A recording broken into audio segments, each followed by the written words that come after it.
Well, U.S. House Speaker Nancy Pelosi has left Taiwan after a series of high-profile meetings that increased tensions with China, making her the most senior U.S. official to visit Taiwan in 25 years. Pelosi met with Taiwan's president and Taiwanese lawmakers. Their encounter was partly broadcast online. It's really clear that while China has stood in the way of Taiwan participating and going to certain meetings, that they understand that they will not stand in the way of people coming to Taiwan. It's a show of friendship, of support, but also a source of learning about how we can work together better in collaboration. Pelosi discussed economic plans, including a possible trade deal between Taiwan and the United States, and met with key pro-democracy activists. Taiwan's president, Tsai Ing-wen, said she welcomed Pelosi's visit. Speaker's presence here in Taiwan serves to boost public confidence in the strength of our democracy as a foundation to our partnership with the United States. Meanwhile, China responded to Speaker Pelosi's trip to Taiwan in part by announcing plans to carry out new air and naval drills and long-range live-fire exercises in 6 areas around Taiwan beginning Thursday. Taiwan said the military exercises are, quote, tantamount to an air and sea blockade of Taiwan. This is a spokeswoman for the Chinese Foreign Ministry. The relevant actions of the Chinese military are a deterrent to the separatist forces in Taiwan and are justified. You mentioned the issue of navigation in the waters. We have never seen any problems with the freedom of navigation in the waters. I think you should pay more attention to how U.S. warships and military aircraft have come so far right up to China's doorstep to show off their force. This comes as the U.S. is holding a massive military training exercise in the region with Indonesia, Australia, Japan, and Singapore for the first half of August, with 5,000 soldiers on the island of Sumatra. This is the commanding general of the U.S. Army Pacific, Charles Flynn. With all of the technical and procedural aspects of this, it's just a really important expression of our teamwork and our interoperability and our unity, really, as a group of nations that seek to continue to have a free and open Indo-Pacific. For more, we're joined by 2 guests. In Taipei, Taiwan, Brian Hioe is with us, Taiwanese American journalist, founding editor of New Bloom magazine. And in Washington, D.C., Michael Swaine is director of the Quincy Institute's East Asia program, longtime U.S.-China relations analyst. His books and briefings include America's Challenge, Engaging a Rising China in the 21st Century. We welcome you both back to Democracy Now! Brian Hioe, let's begin with you. You're right there in Taipei, where Nancy Pelosi, the House Speaker, has just left, along with her congressional delegation. Can you talk about the significance of this trip? That's right. And so, as mentioned, this is historic in the sense of this has not taken place in 25 years. But what's also interesting is that there has been such a large response. Under the Biden administration, there has more been the pattern of announcing these kind of visits after they take place. This gives China less of a window to react. But news of this broke much earlier, once there was a scoop by the Financial Times. And so then there have been weeks of discussion. But I think that what is interesting to note, or what is significant to note, is that while Taiwan would directly be in a line of fire from China, there was actually not panic the way there was in the international world and much discussion of it. I think there was not a lot of attention paid to that Taiwanese and their own threat assessment of what this will lead to. And so we'll see about the exercises, because China claims they'll only last for 3 days, and it does want to play them up as a blockade now, but that's to be questioned. And Brian, what's your sense of the reaction within Taiwan among the Taiwanese people to and the government as well to Nancy Pelosi's efforts? There have been some reports that even within the Taiwan government there were concerns about her visit. I think the general public was not actually aware that this was really taking place until very recently. There's even a joke on the internet nowadays that people thought Pelosi was the name of a typhoon, that something was coming, it could cause chaos, but it was a typhoon. And so now this visit happened, but it is also questioned under what circumstances it took place. There's a report from a very pro-China media outlet, which has been reporting on as taking funding and editorial direction from the Chinese government directly. The report claims that Taiwan tried to turn down Pelosi, to disinvite her, fearing the dangers, but that Pelosi was still insistent on going. That's hard to say. It's hard to know the veracity of this report, but the Taiwanese government is not in a position to say no to the U.S., even when it comes to issues that might put it in the line of fire. And I'd like to ask Michael Swaine, here we are less than a year since the disastrous end of the 20-year U.S. occupation of Afghanistan, just 6 months since Washington's efforts to expand NATO triggered the Russian invasion of Ukraine, and a conflict that's destabilized the entire world, pushed us closer to a nuclear war. Why would our political leaders risk at the same time a new confrontation with China, our planet's rising economic power and its most populous nation? Well, that's an excellent question. I'm not sure I know the answer to it, why they would want to do this at this time. I think the administration was not, in truth, terribly happy about Nancy Pelosi's decision to take a congressional delegation to Taiwan at this time, but they certainly knew about it well in advance, and they could have done a lot more to try to discourage it, but they did not.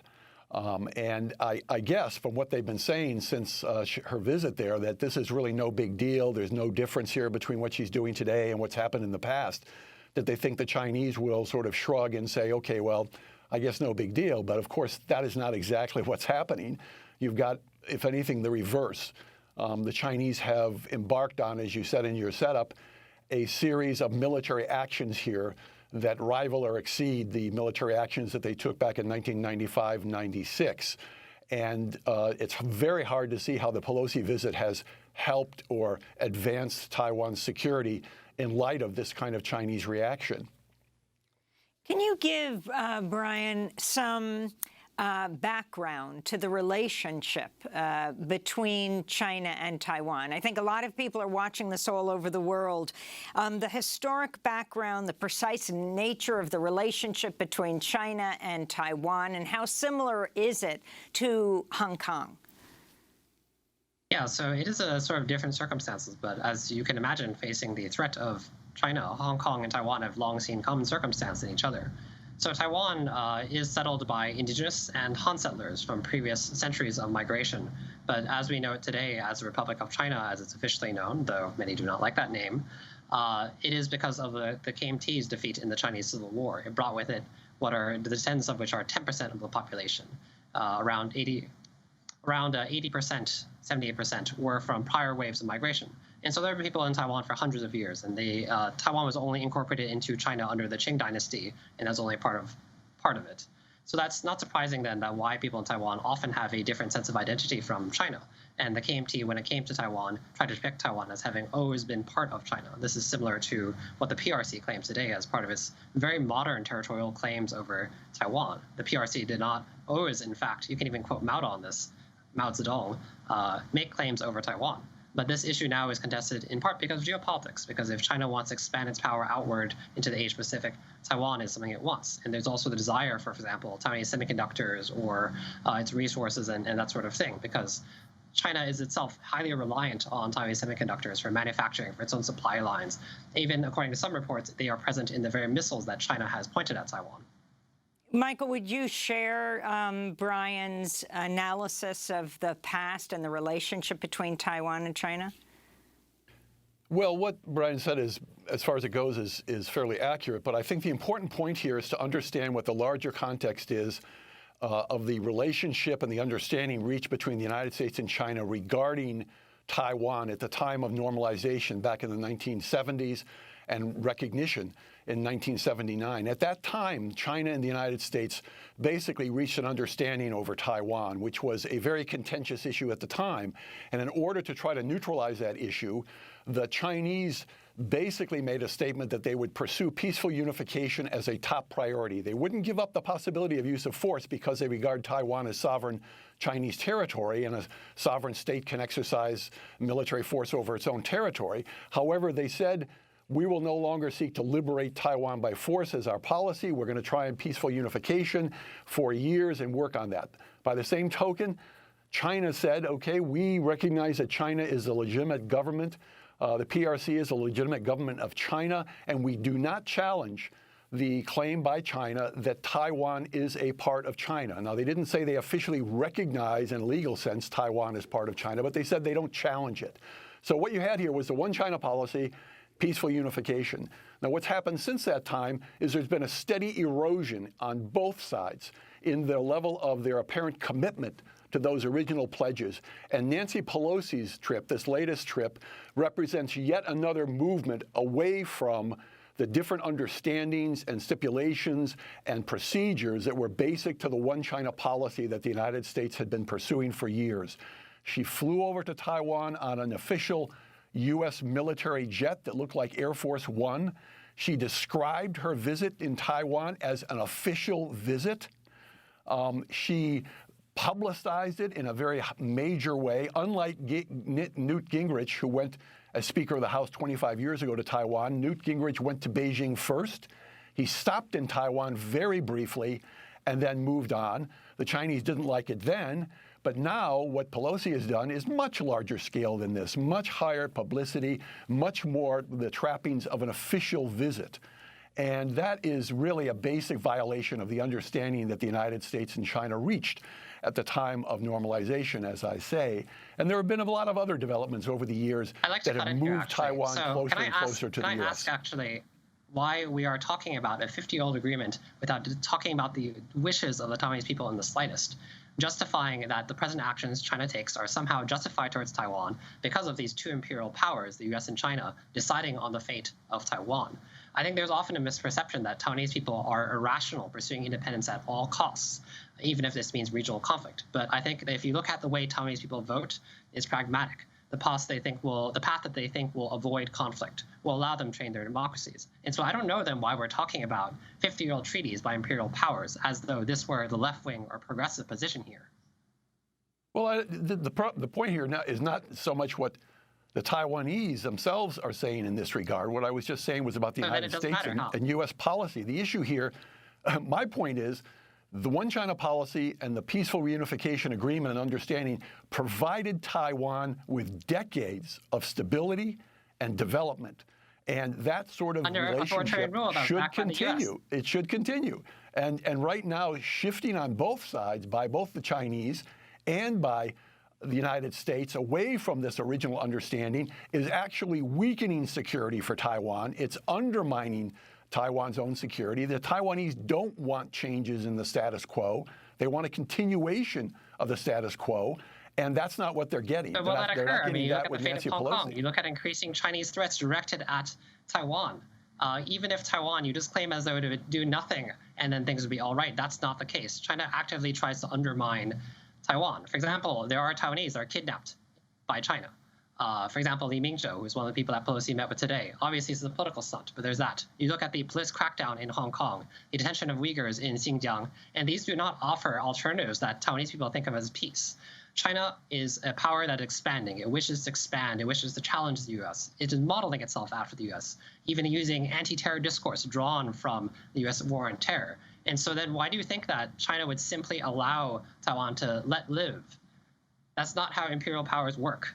I don't generalize to imperial powers across the board. They all behave as such. I don't want to get into that kind of argument because you get into all kinds of exceptions when you talk about that. But in this particular case, I think the issue is what best serves Taiwan's security interests over time. If you assume that the Chinese have absolutely no interest whatsoever in avoiding a conflict over Taiwan, that they're just basically preparing to attack Taiwan, seize it, and hold it, then we are in a different kind of situation from what we have been in for the last many decades. And I would not assume that the Chinese are developing or focused primarily on a policy of invading, seizing, and holding Taiwan. They're not stupid. They understand that that would be a huge roll of the dice. What they would prefer to do is to establish a relationship with Taiwan that was one in which Taiwan became increasingly inclined towards dealing with the mainland in some political way and could resolve the situation peacefully. That's what they'd like. Now, the Chinese have not been doing things that make that more likely. I'm not letting the Chinese off the hook here. I'm saying that the Chinese themselves have also been doing things that have been changing the status quo. Yes, they have been raising concerns in Taiwan and in the United States, and the United States has in turn responded to this by doubling down on deterrence. So what you have on both sides now is a heavy emphasis on military deterrence, heavy emphasis on worst-case outcomes, very little real communication about Taiwan and where Taiwan's status lies and how you can stabilize the country. You've got this posturing going on and this positioning going on between both sides that is not serving the interests of Taiwan at all. If I can ask Brian, following up on this issue of the rest of the world not taking into account the aspirations of the Taiwanese people. If the Taiwanese people do wish, the majority of them, for independence from China, is it the responsibility of the United States to defend Taiwan's viewpoints? Why should the United States be the country that is constantly the policeman of where democracy is expressed in the world? Well, it hasn't been. I mean, the U.S. backed authoritarian dictatorship in Taiwan for decades under Chiang Kai-shek and his son, Chiang Ching-kuo. And now in the present, Taiwan is a geopolitical chess piece for the U.S. to be traded off, perhaps, or raise the stakes for negotiations. That was very visible under Donald Trump. Some idealized him in Taiwan. And then now at the present, the view from Americans is that, well, we should just fork over Taiwan to China, that this is the way to keep peace. It seems very convenient logic for people from an imperial power in order to always maintain this. So what is the outcome that we hope for? It is not conflict on either side. There will be enormous losses, Taiwanese or Chinese, more Chinese perhaps, in fact, based on some of the estimates of an invasion. So how do we avoid this outcome? But we cannot assume that China will be an active, rational actor here when it is increasingly authoritarian. Seizing its interests are not those of the Chinese people. For example, provoking a crisis, losing an enormous amount of tens of thousands of young people. That might be the way for Xi to maintain power. It might be the way to expand power for him.